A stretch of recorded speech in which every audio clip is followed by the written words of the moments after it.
Hey everybody, I wanted to talk about Palworld, and what I mainly wanted to talk about was why is the game, why are people really enjoying the game? Why is it good?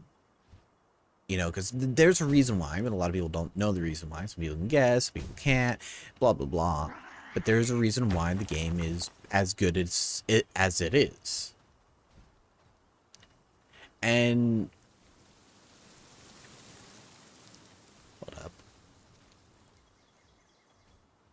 And the reason why that is because well there is a reason um is because of the polish. And what I mean by that is, as a lot of people like talking about, there's a lot of inspiration from a lot of different games. The most two obvious ones people talk about are Ark Survival Evolved and Pokemon. Those are two big inspirations a lot of people like talking about, a lot of people like complaining about.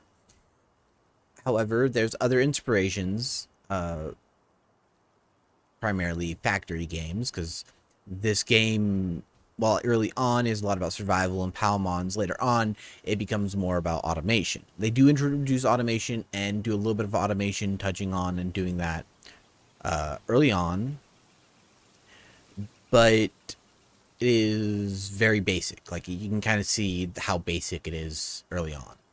However, later game it gets a lot more complicated and a lot more advanced. I haven't reached that stage yet because it's going to take quite a few levels. But yeah. Now, why do I know, at least from current perspective, the reason why it's so popular is because it's uh, polish. And the reason why is because I have God knows how many hours of Pokemon, because Pokemon's not tracked, because I used to play it a lot when I was younger. But I have almost 1,500 hours in Ark Survival Evolved. So when it comes to Ark Survival Evolved, I know what I'm talking about to a certain degree.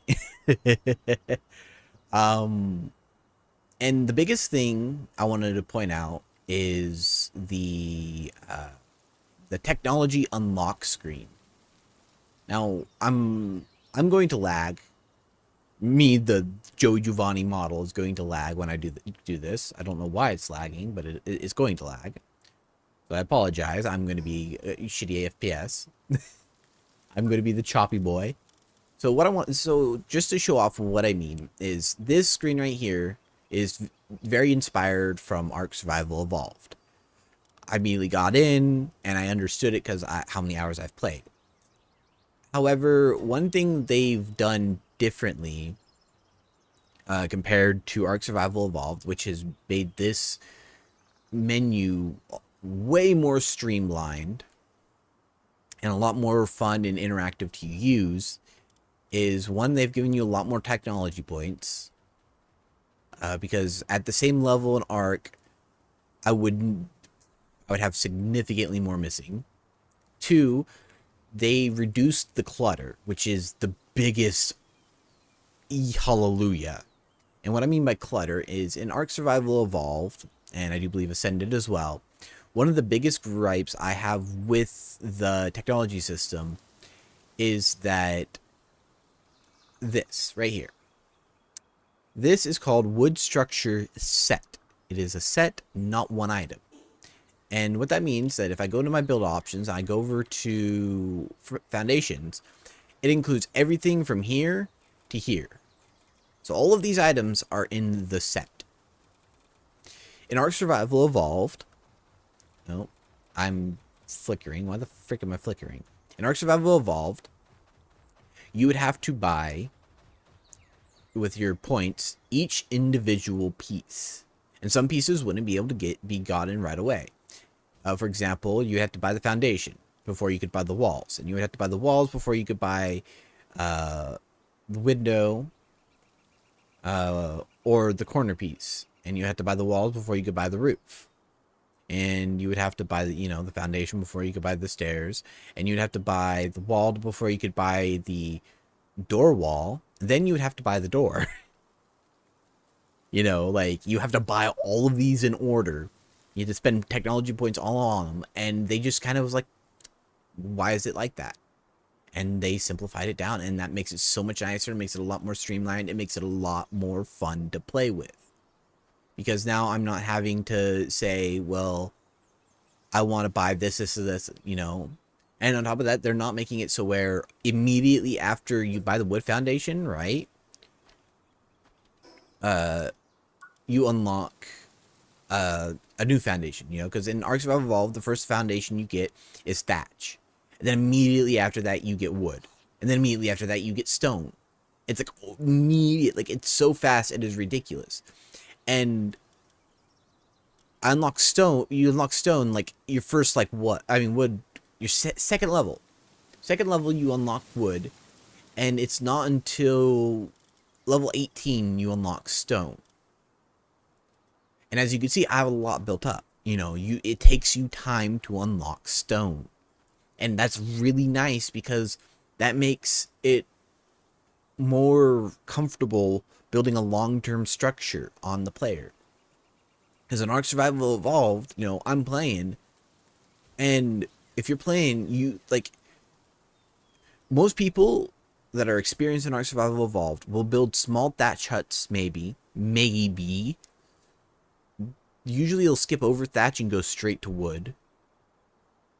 And then they'll build a small wood hutch. They won't build like a big base or anything. They'll wait till stone until they build like an actual base.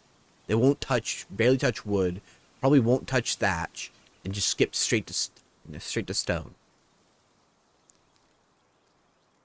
And that is sad. That's a lot of wasted stuff, and they get rid of that waste, you know. And obviously, there's the Pokemon aspect, the Pokemon aspects that they like improved on. They made it more mature, because Pokemon is targeted towards a younger audience, and this targets a more mature audience, which a lot of people more enjoy, because there's more adults who play Pokemon than there are children, which is sad to say, but it is true. And so this game just kind of hits right up the alley of those adults, because they're a lot more older, they're a lot more mature, and they want more to their game. Now, I haven't touched the automation aspect really yet, but from what I can tell from the basics, from what I'm seeing, it is a lot more streamlined than games like Factorio, Satisfactory, things like that, which makes it a lot more friendly to casual players, which is a big plus. Because a lot of the biggest issues with Ark Survival Evolved, for example, is like endless resource gathering. And early on, you get basic automation of harvesting stone and harvesting wood. And that means that you never have to worry about stone and wood again. Like, I'm not worried about collecting stone or wood unless I'm out in the field. And then you also get berry automation, which means you don't have to worry about food ever again, which eliminates the annoying like micromanagement you have to do in Ark Survival Evolved, where you're having to constantly make sure your food is growing. You know, you're growing multiple different types of food because you have to create, you know, veggie things and other things like that to tame dinos.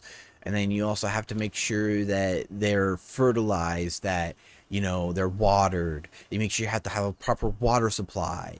You have to make sure, like, all of this stuff, and you have to make sure it's all topped up at all times, so that, you know, you're not you're not failing. And that can get very, very hassle. And it makes you spend a lot more time at base when you want to be out and about. And, you know, the automation that this game gives you, you know, it eliminates that. And it makes it very simple on how to do automation. Because a lot of games, you know, a lot of automation games, and this is why a lot of casuals really fall off when playing an automation game, is they get very, very number heavy. And what I mean by that is early on, it's not that bad. When you're playing early on, you can just kind of be like, oh, connect this to that, you know, do this to that, this to that, that to this. You don't have to worry about the numbers. But when you're starting to get more and more into like the mid to late mid game to the end game of automation games, you're sitting there having to stop and do math. And not very many people like stopping and doing math.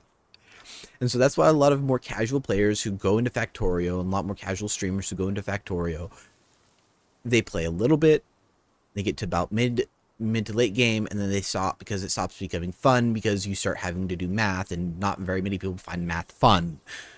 Trust me. 300 hours almost in Factorio, and the amount of math I do in some of the times I play is ridiculous. Like I've spent like 6 hours doing math one time. And it's very basic math, but there's a lot of math you have to do.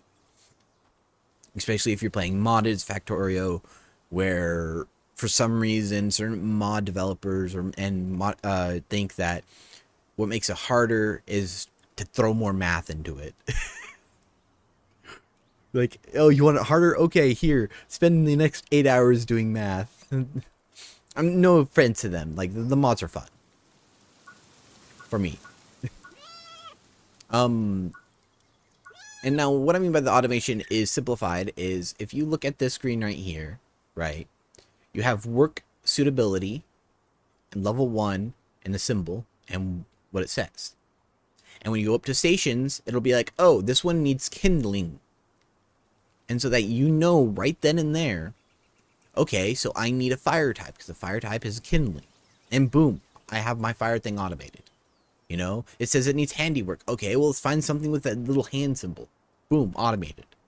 You know, it is very simple. And I'm pretty sure there's a lot more complex things to it. There's complex systems everywhere in this game, but go out of your way to learn them, to master them. For a casual player, you know, some of the more complex systems, they don't even have to worry about. Like, you know, I probably don't know it because I'm not far enough into the game, but I'm pretty sure they're there. You know? And other things like party system, you know, like level. One big gripe I personally have about a lot of Pokemon games is if you over level a Pokemon past what you can do, they'll stop listening to you. Which is okay, it makes sense, you know, but at the same time, it's really annoying, especially when you unintentionally do it. You know, you're sitting there, you're playing, you're having fun, you're messing around, you're enjoying a Pokemon, or you're just having shits and giggles and one wiping, you know, a Geodude with your Squirtle. And the next thing you know, your Squirtle's 20, level 21. You only have 1 or 2 badges, and you're like, well, fuck. Now my Squirtle won't listen to me. And how this game solves it is instead of making them not listen to you, they soft cap the levels. And what that means is my King Packer right here, he is level 23. But since I'm only level 17, it soft caps his level down to 17. He's still level 23. It just means and he'll keep leveling up to like 24, 25, 26. But when I'm using him for a battle companion, he's only going to work as level 17. And that is really, really nice and really, really useful because that means I don't have to box all of my pals that are really powerful. I can use this guy right now and go wipe people. Like, this guy is really powerful and it was a bitch and a half to get. But the fact that I can use him, that I can do this is really nice. You know, but anyway, what I'm trying to get at is what makes this game fun is that they went in from the player's perspective and polished things to make it enjoyable, to make it make sense, to make it not be annoying for the player. Like, yeah, there are annoying aspects to the game, but compared to the counterparts that they got inspired from, the annoyances are significantly better in my opinion. Yeah, you can argue certain things over the other, but at the same time, it's a fun game. And these are probably why they're fun, is because they polish things and they went in from I've played this game for hours. How can I make this system better? It's an enjoyable system. How can I make it better? And I can tell that from the very least, the technology tree. Because, there's certain things that I would love to see in Ark Survival Evolved. And, like, a perfect example is the wooden structures. That is a really nice feature. How the fact that not only can you get technology points from leveling up, you can also get technology points from unlocking fast travel locations, and you can get ancient technology points from randomly defeating the bosses around the map or capturing them. And ancient technology is another really cool feature because it gives you special bonuses and special things that you could only get, from the ancient technology tree. They're completely optional, but they make the game a lot nicer to use. I don't know how to craft the grappling gun. I want to craft it, but I don't know how to craft it. It's not in my thing, but I don't know. Maybe I'm missing a station that's supposed to be in. I'll figure that out later. Anyway, but like, the small feedback. You don't need that. You can hand feed all your your pals, but it makes it so much easier because you can just drop food into the bag, and you and your pals will auto eat it. You no longer have to feed it. But there are also things that you have to go out of your way to unlock. You just can't level up to unlock them. You have to be like, okay, I have to go defeat a boss to get the technology. I have to go do a dungeon to get the technology, ancient technology points to unlock it. And that is super cool. It makes you want, it makes you want to go out. And that's another thing is this game makes you want to go out to explore. Because a lot of games and a lot of Pokemon games, they're very static because they want you to know where things are. For example, if you go to any Pokemon game that you remember, and you'd be like, okay, I want to go get a Pidgey, for example. If you played the game a moderate amount, or sorry, the Pidgey equivalent for that game, because each game has a different bird Pokemon, you know where it is. I'm not blinking, I'm itching my eye. But you know where it is, you know where that Pidgey Pokemon is. You know what route to go to, and hell, there's even sometimes routes where they're higher level. So you know where to go. You know the route you need to go to get that Pidgey Pokemon. In this place, it's a lot more organic. Yeah, there's certain areas you know where to go to find certain pals. But at the same time, you could be walking along and a pal you've never seen before pops up and you're like, whoa, where'd that guy come from? You fight him, capture him, or kill them. And then you walk off, go do your thing, and you come back to the location and you won't see them again for hours. You'll play for hours and you'll never see them again. And you're like, where the fuck is this guy? And then randomly, again, there they are. And you're like, where the oh, okay, well, let's catch another one. That's the first time I've seen the one in a while. Let's catch it.